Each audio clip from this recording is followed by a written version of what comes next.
Welcome to the Real Estate Deep Dive with Paul D. Garrison from JP and Associate Realtors. Today we're going to revisit the question, is this a housing bubble? This is probably the question I get asked the most when people learn that I'm a real estate agent. What people are really asking is one of two things. Is my house going to go down in value here soon?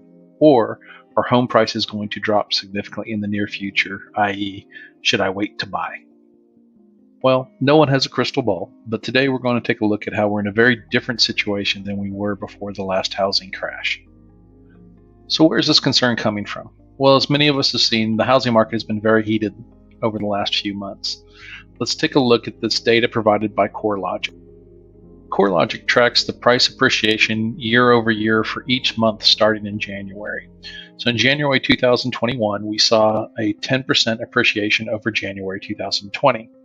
And in March 2021, we saw an 11.3% appreciation over March of 2020. The latest numbers are from May of 2021, which we saw 15.4% year-over-year appreciation. So not only are we seeing more appreciation each month, but it's coming faster. So as people feel this, they start to feel concerned that there might be a housing bubble. So today I'm going to touch on 4 things that will help show the differences in the past markets and where we're sitting today.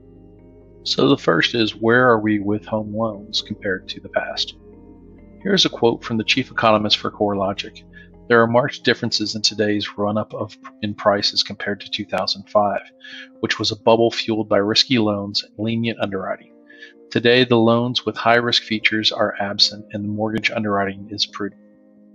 Here are a few other perspectives to help support that. First is a report from the Urban Institute that has broken down the lending standards since 1999. It judges default risk by 2 components, product risk and borrower risk. So how qualified is the borrower and what is the loan product like? Back before the last housing crash, we had a lot of product risk and borrower risk. Since then, the product risk has been pretty much eliminated from the market and the borrower risk has been greatly curtailed.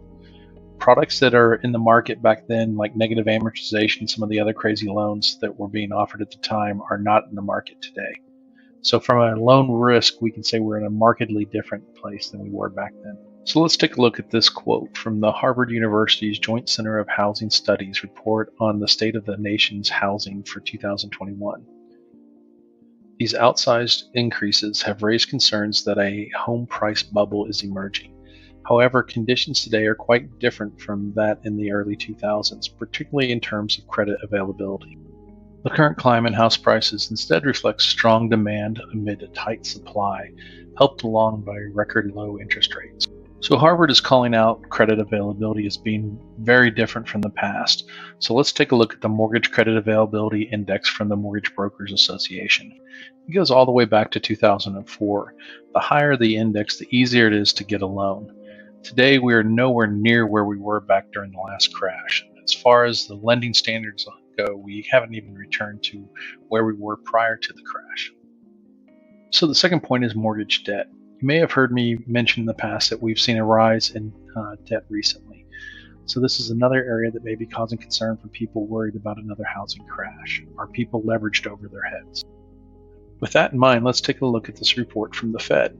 It's pretty easy to read. If we go all the way back to 1980, you can see how mortgage debt as a percentage of disposable personal income plots along all the way to today. You can also see that we are at 3.45% today versus 7.21% during the last crash. We're actually lower today than we were all the times prior to the crash all the way back to 1980. The next issue we want to look at is home equity. One of the major challenges in the last crash was home equity, or the lack of it. The lack of home equity caused tremendous hardships for so many people and really helped to fuel the last crash. With that in mind, let's take a look at this Black Knight study of tappable home equity of U.S. mortgage holders and the fact that it's surging. Back during the crash, we were sitting at about $4 to $5 trillion in tappable equity compared to today, where we're around $8 trillion, considerably more than the height of the challenges we saw in the housing market. So what do we know now? Since the crash, people have handled home equity differently. They've made different decisions. Many people went through a challenge with their home and they don't want to do that again. We certainly know price appreciation has caused home equity to skyrocket. According to CoreLogic, the average equity in a home right now is $216,000. So if you look at the tight lending standards, the percentage of mortgage debt to disposable income, and the amount of home equity in homes across the country, it provides a very different picture from back before the last housing crash. The reality is, if you ask the experts if we're in a housing bubble, they would say no. And to this point, here are a couple quotes from JP Morgan, Goldman Sachs, and Morgan Stanley.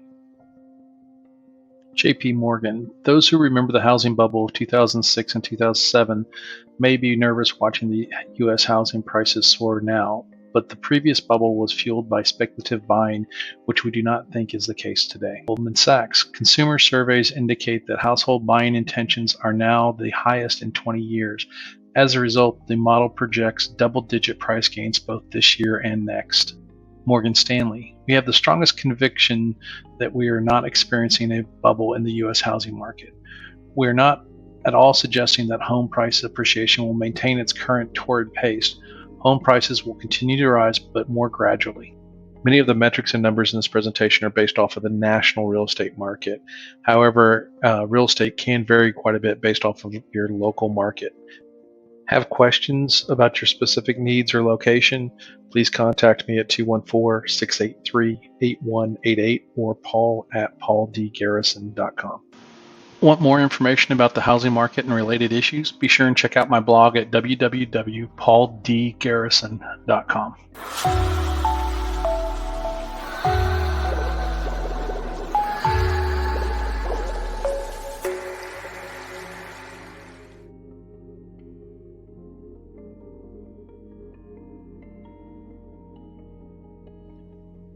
Thank you for your time. Please take a moment to visit our website at www.pauldgarrison.com.